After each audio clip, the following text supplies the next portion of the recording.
হরে কৃষ্ণ কৃষ্ণ কৃষ্ণ হরে হরে, হরে রাম রাম রাম হরে হরে।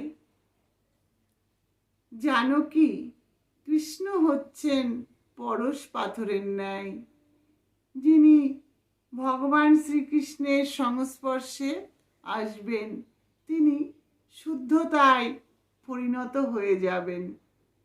তাই বলবো, মন্দিরে যদি আমরা ভগবানকে দর্শন করতে পারি তাহলে কি হয় জানেন? আমাদের সমস্ত পাপ নষ্ট হয়ে যায়।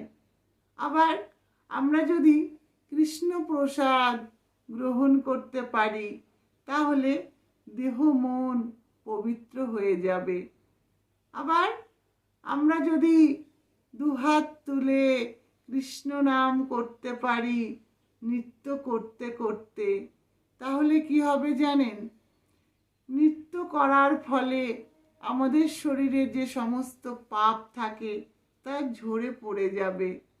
আবার আমরা যদি হাততালি দিয়ে ভগবান শ্রীকৃষ্ণের নাম করতে পারি তাহলে হাতের মন্দ রেখাগুলি বিনাশ হয়ে শুভ রেখার উদয় হবে।